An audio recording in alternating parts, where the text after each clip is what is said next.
ให้หนูด้วยนะคะอาริกาโตเรากำลังจะขับรถผ่านหมอกโอ้ยหมอกเยอะมากสวัสดีค่ะสวัสดีค่ะไหนน้องอาหารมายังสวัสดีค่ะก็อยู่ด้วยค่ะพี่จิก็อยู่ด้วยเดี๋ยวจะพาไปดูน้ำตกที่สวยมากๆเลยในจังหวัดนากาโนะโอเคเดี๋ยวเราไปดูกันค่ะนี่ค่ะเดี๋ยวให้ดูบรรยากาศก็จะมีนักท่องเที่ยวมาเยอะมาก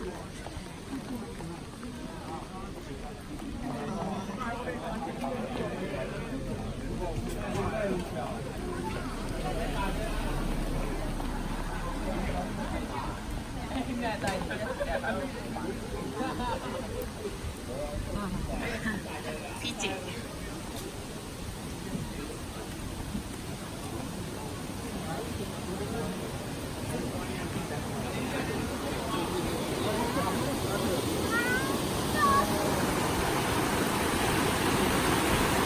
สวยจัง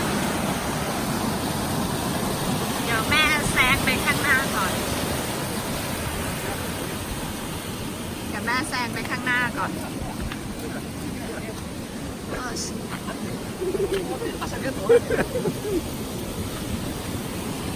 เดี๋ยวแม่แซงไปข้างหน้าแล้วก็ถ่ายให้ดูให้เห็นพี่จีกับน้องอ่านดีกว่า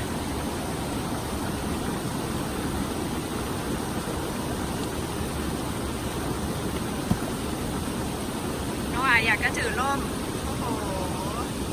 อยากจะถือร่มเหรอลูกโอ้เก่งจังเลยอ่ะดูโอ้เก่งจังเลยลูกเก่งลูก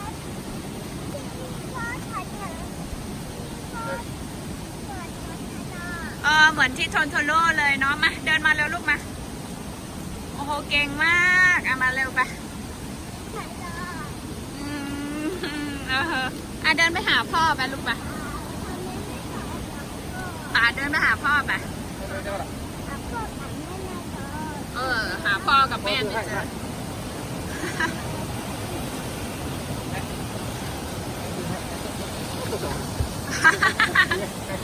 บายเดินไปลูก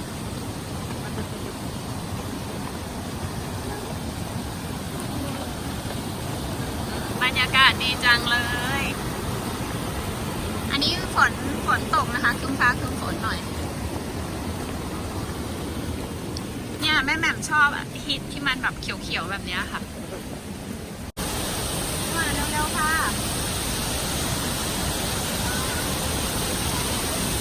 เฮ้ยมานี่มาตรงนี้แล้วโอ้เอาน้ำตกอะไรทำไมเป็นแบบนี้อ่ะเหมือนน้ำมันซึมลงมาเลยเนาะโอ้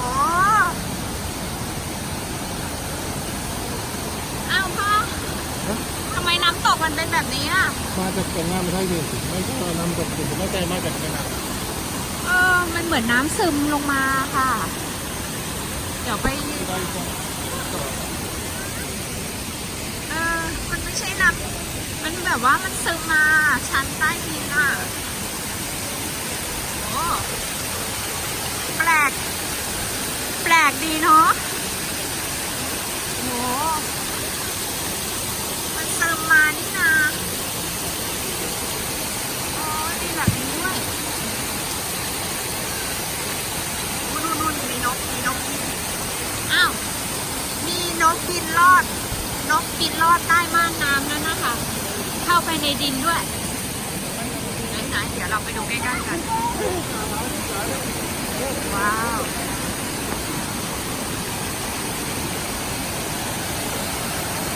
โอ้น้ำใสมากเมื่อกี้นี้แม่ค่ะเห็นนกกับบินเข้าไปในนั้นด้วย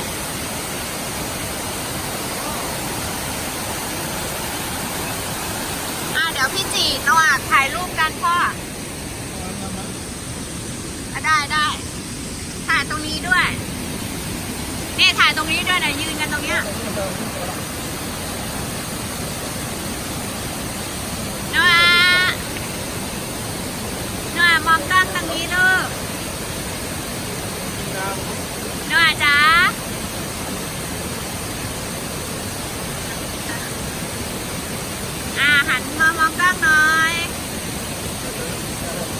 ากกินน้ำหรือเปล่า อ่ะน้องหันมามองกล้องลูก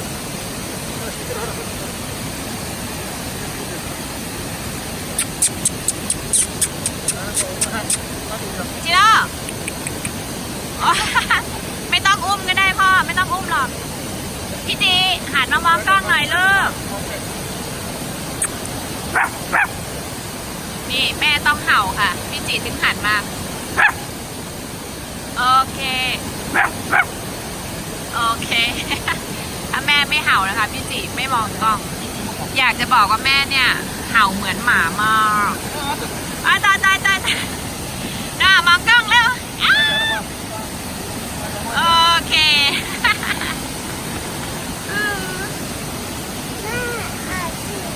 อ๋อไม่ได้ลูกอันนี้เดี๋ยวฝนตกเดี๋ยวพ่อถ่ายรูปตรงนี้ก่อนไหมไม่เป็นไรเดี๋ยวแม่ค่อยถ่ายทีหลังได้เนอะกลางร่มอีกแล้ว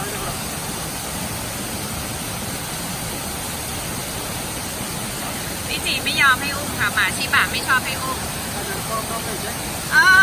มองกล้องโอเค โอเค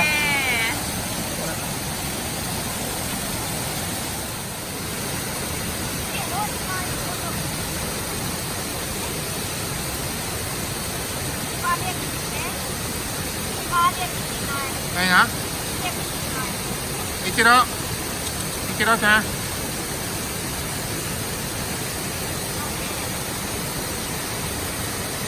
อิจิโร่จ้าให้โอเค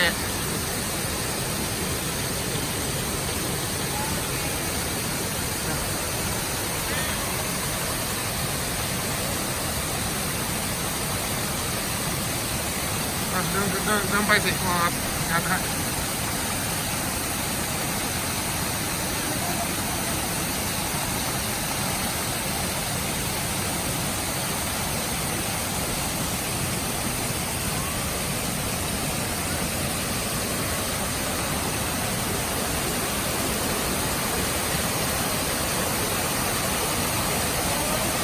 น้ำเย็นมากเลยจ้ะ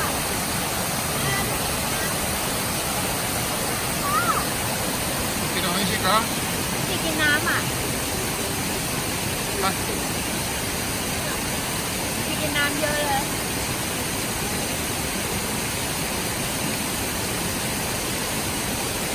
โอเคนี่ค่ะสวยงามมากๆเลยพาคุณลุงคุณป้านะคะ แล้วก็พาเพื่อนๆทุกคนมาชมธรรมชาติค่ะ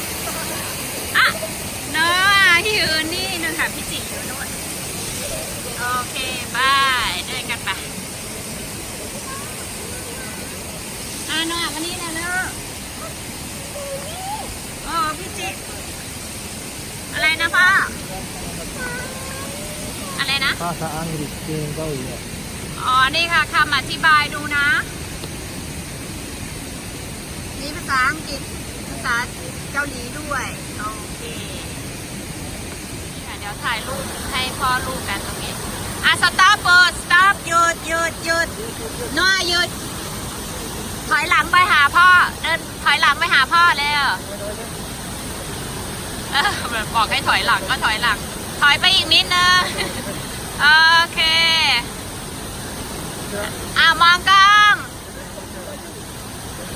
ยิ้มหวานบายบายมือบายบายโอเคบาย โอเคเก่งมากค่ะสวยเนาะพ่อแม่ชอบแบบนี้จังเลยโอเคเดี๋ยวหนูอาจจะบายบายแล้วนะคะเดี๋ยวหนูอาจพามาเที่ยวใหม่อีกเนาะบายบายค่ะดูหน้า